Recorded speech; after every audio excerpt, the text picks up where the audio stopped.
What's up guys, my name is Ace, and Season 4 is finally here for Warzone, and with this update, we saw a ton of weapon balancing, so in today's video, I'm going to be going over all of those changes in great detail.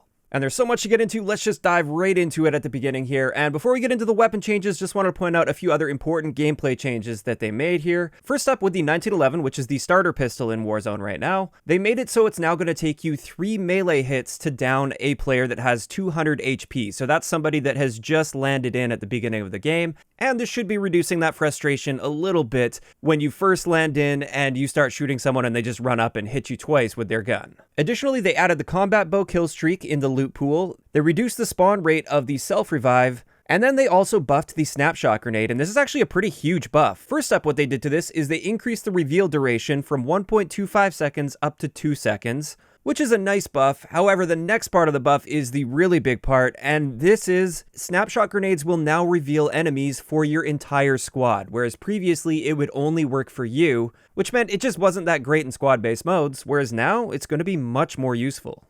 And now that we have those out of the way, let's hop into the weapon balancing. The first gun that was adjusted is the CR56 AMAX. And what they did here is they just reduced the upper torso damage multiplier from 1.2 down to 1.1. And you can see we no longer have a 6-shot kill potential against a fully plated enemy. It's now going to take you 7 shots to kill. However, you only have to hit 2 out of your 7 shots to the upper torso, whereas pre-patch, you did have to hit every single shot to the upper torso in the maximum damage range, which wasn't really practical. So while this technically reduces the potential of the AMAX, in realistic situations in the maximum damage range, it's still going to perform pretty much the same for most people, because most people weren't hitting all 6 shots to the upper torso anyway, meaning it was going to take them 7 shots to kill, and now it's still going to take you 7 shots to kill. So not really a huge nerf to the AMAX, but it will slightly reduce its potential. Next up, we have the GROZA, and the GROZA got quite a few changes here. First up, they pretty massively buffed this in its minimum damage range. They buffed that base damage from 18 up to 23, so this is going to be much better than it was at longer ranges, even though it's still not going to be an amazing long-range gun. But on top of this, they also played around with the lower and upper torso multipliers a bit, and they improved them. So now, our time to kill potential against 3 armor plates if we're hitting upper torso shots, it went from previously being 640 milliseconds, which is not great by any means, but also wasn't completely terrible. Now that's cut down to 560 milliseconds, but that does assume that you're hitting at least 4 shots to the upper torso, and then the rest have to hit the stomach. If you start mixing limb shots in there, it could take you 5 or 6 upper torso shots mixed in. But overall, when it comes to that raw killing potential, it has definitely improved on the GROZA, in both the maximum damage range as well as the minimum damage range. And speaking of ranges, they did also slightly reduce the damage range here from 32 meters down to 28 meters. But overall, this was a net buff to the GROZA, and it will be noticeably better just based on what we're seeing on paper here at least. Now, moving on to the SCAR-17, this is a gun that has needed some love since Warzone launched, basically, and it definitely got some love here. The first thing they did is they added an upper torso multiplier. Previously, you dealt the same 35 damage anywhere in the body. Now you deal 42 damage in the maximum damage range to the upper torso, and you're still dealing 35 damage everywhere else in the body. Additionally, they added a neck multiplier, which means you deal 53 damage to the neck up close. But what all this means for our time to kill potential, if we're hitting those upper torso shots, we can potentially get a time to kill of 525 milliseconds, which is now one of the fastest killing assault rifles in the entire game. However, that requires you to hit every single shot to the upper torso, or you could mix neck and head shots in to maintain that time to kill potential. If you start mixing in any sort of limb shots or even lower torso shots, your time to kill potential is still going to be noticeably better than it was previously. It's now going to be 630 milliseconds, whereas pre-patch, the best time to kill we could get to the body was 736 milliseconds, which was extremely slow. So overall, some really nice changes to the SCAR here. Unfortunately, we are still limited by magazine capacity, and therefore I don't see this coming out a whole lot in squad-based modes, but for solos, we might see it come out a little bit more often, and maybe even for duos, we might see the SCAR-17 pop up. Next up, let's dive into the XM4, and with this, they just gave it a neck shot multiplier that's now equal to our headshot multiplier, so they're effectively just increasing the size of that headshot hitbox a little bit.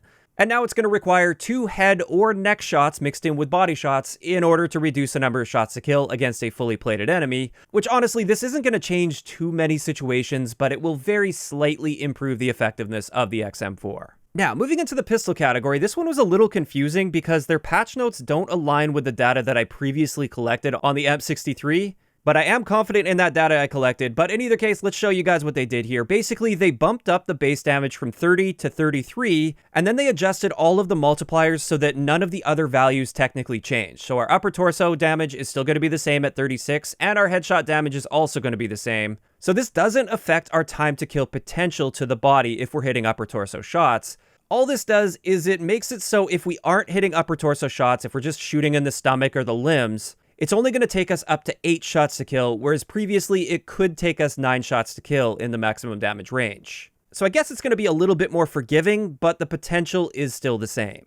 Additionally, the second damage range was increased by 14.3%. Unfortunately, I didn't have any pre-patch data on this. I was just testing within the maximum damage range because that's where you should be using a pistol. Now, moving on to the ballistic knife, this one got some pretty important changes here. The first thing they did is they added an upper torso damage multiplier, so now instead of dealing 190 damage anywhere in the body, we deal 233 damage to the upper torso, which is enough to kill somebody that has full health and 2 armor plates equipped, but not a fully plated enemy. You still need a headshot for that. They also added a neck damage multiplier, but it behaves basically the same as the upper torso. You still won't get a one-shot kill against a fully plated enemy. On top of that though, they increased our bullet velocity from 80 meters per second up to 100 meters per second, so you won't have to lead your targets quite as much, and that will technically extend your range potential out a little bit. And then finally, they improved our movement speed from 5.13 meters per second up to 5.2 meters per second, which is now the same as the Kali sticks, which is quite fast. So definitely some nice improvements to the ballistic knife. I still don't think this is going to be like a top tier melee weapon or anything, but it is noticeably better than it was before.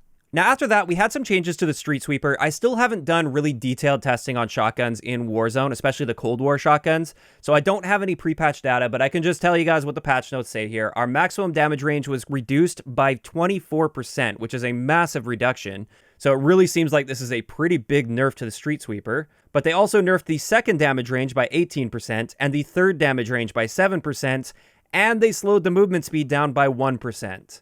So just in general, the Street Sweeper is going to feel noticeably worse after these changes, and I'm totally on board with that. I think that's going to make quite a few people happy. Moving on, let's get into sniper rifles. With the M82, this one got some buffs here, and essentially what they did is they just improved its lower torso and upper torso damages. So we deal up to 126 damage now to the upper torso, and that means 2 upper torso shots will kill a fully plated enemy, which is great. On top of this, they improved the bullet velocity by 7.7%. This wasn't a massive improvement by any means, but you'll see later they also improved all of the barrels for the sniper rifles. So this actually has a much higher bullet velocity potential than it did pre-patch, but that's primarily due to the barrel changes.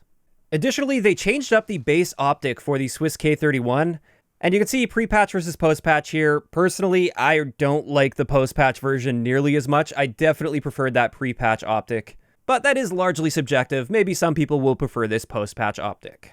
Now, let's move into the SMG category, and the Modern Warfare AUG, so the AUG with the 9mm rounds, this one actually got a pretty noticeable buff here. And what they did is they just improved the upper torso damage, so it's now 37 instead of 34. And what this means is this now has the fastest time to kill potential out of any of the base SMGs without any ammo mods equipped. Our time to kill potential is 486 milliseconds. And keep in mind, this does require that you hit at least 4 out of 7 upper torso shots mixed in with lower torso shots. And honestly, that's fairly realistic. I think a lot of people can do that fairly consistently, especially in close quarter situations where you should be using an SMG. But on top of this, they also buffed its maximum damage range by 10%, which isn't a massive increase. It only increases our range by a little bit over a meter. But still, these changes definitely push the Modern Warfare AUG up there when it comes to SMGs, and I'd highly recommend giving this a shot. This may be the new favorite SMG for a lot of players at least.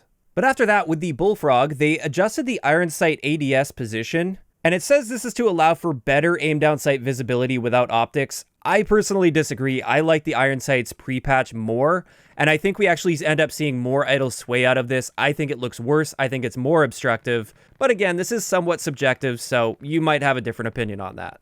But after that, we've got the KSP-45, and with this, they basically just eliminated the limb damage reduction. Previously, we dealt 36 damage to the limb. Now we deal 40 damage to the limbs, which is the same as our torso damage. However, against a fully plated enemy, it doesn't matter if you're dealing 36 or 40 damage, it's still going to be a 7-shot kill. So really, at least on the maximum damage range against fully plated enemies, this change did literally nothing to the KSP. However, if an enemy is hurt just the right amount, this might help a little bit if you're hitting those limb shots, and also at longer ranges, this may make some slight improvement. But this part of the buff at least wasn't a massive change by any means. However, they also improved its maximum damage range by 16%, which is a noticeable increase.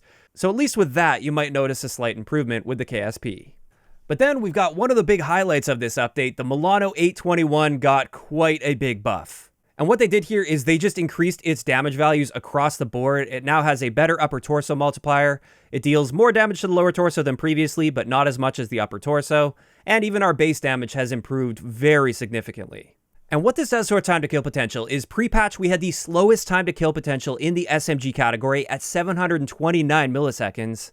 Now it's 521 milliseconds, which is a very competitive time to kill for SMGs, especially when you look at its range value, because this also got a boost to its maximum damage range of 23%. So we have this time to kill potential all the way out to 20 meters, which is far better than most of the other SMGs that have a comparable time to kill potential. The only thing to keep in mind here is in order to get that time to kill, you have to hit at least 4 shots to the upper torso and then the other 2 to the lower torso. But even if you don't quite manage that, you're still going to get a faster time to kill overall compared to our pre-patch time to kill. And therefore, looking at all of these buffs, the Milano 821 could very possibly become a meta SMG after this update. I do need to get some more playtime with it and really see how it goes and how it plays, but at least on paper, it's looking really good after this update. But finally for SMGs, the PP19 BIZON got a buff as well, and with this, they just gave it a flat 35 damage anywhere in the body. And while this doesn't change our time to kill potential, it's still 644 milliseconds, which isn't amazing by any means for an SMG. Previously, 3 out of our 8 shots had to hit the torso, and then the rest could hit limbs. Whereas post-patch, it doesn't matter where in the body we're shooting them, we will always get that 644 millisecond time to kill. Honestly, 3 out of 8 shots to the torso wasn't really that difficult, and it would be happening most of the time anyway, though. And therefore, overall, the effectiveness of this gun hasn't really changed much with this buff. But finally, for weapon balancing, the DMR-14 did get an improvement to its recoil magnitude, so they decreased the magnitude a little bit.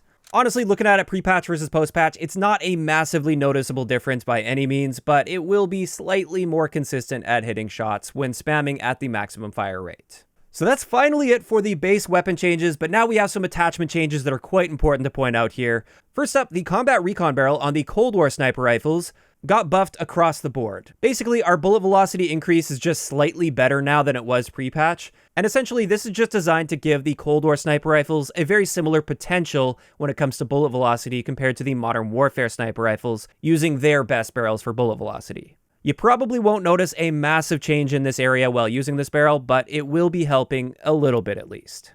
And now let's get into one of the most important changes with this update, and that is a complete rework to several of the assault rifle and LMG barrels for Cold War weapons. And this is another area where they're basically just trying to match the potential of the Modern Warfare guns. Previously, none of the barrels on Cold War assault rifles or LMGs improved recoil at all. Some of them hurt our recoil, but none of them improved it, whereas with Modern Warfare barrels, we did get recoil improvements.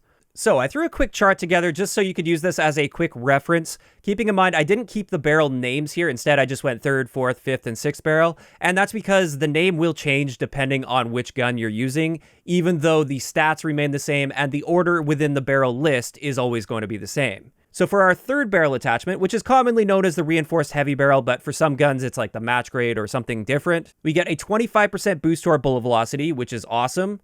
Our range is also improved by 17%, which is great.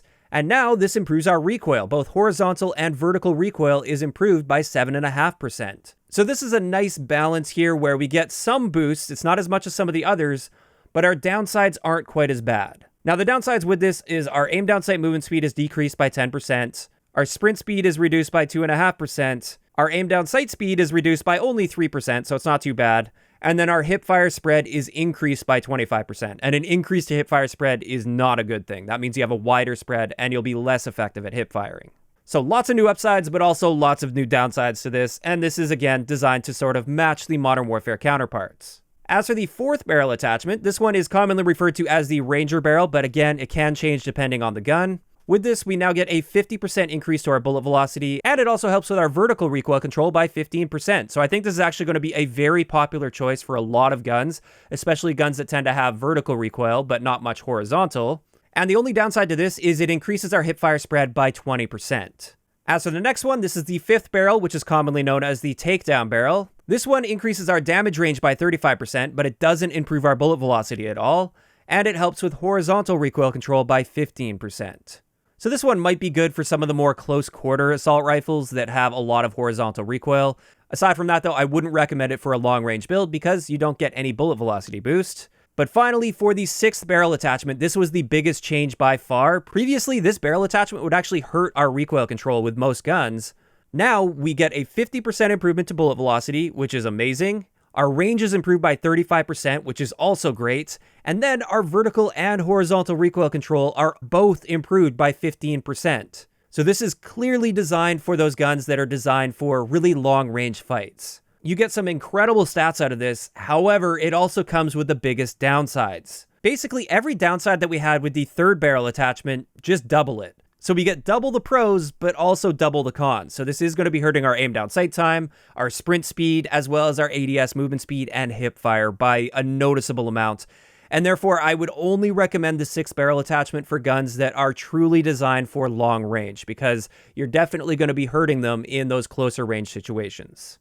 And that covers it for the barrel changes. Now just a couple extra changes here to point out. They did adjust the axial arms 3x sight, so the optic position is a little bit different. You can see here, also the reticle looks slightly different. And then we saw the same story with the Royal and Cross 4x optic, which I think looks terrible post-patch. I really don't like the way that one is looking. And then after that, they did give a slight buff to the bruiser grip on snipers. Our aiming stability has been increased from 10% up to 19%. And with that, that's finally going to wrap it up for this very long video. Tons and tons of changes in this update. Of course, I'd like to know in the comment section below, what are you guys thinking about all of this weapon balancing and attachment balancing as well? Do you think this is going to be a good mix-up for Warzone overall? Or are you generally unhappy with these changes? Just let me know those thoughts down below. If you enjoyed the video, a like rating is always appreciated. And don't forget to subscribe for more if you haven't already. I'll talk to you guys next time.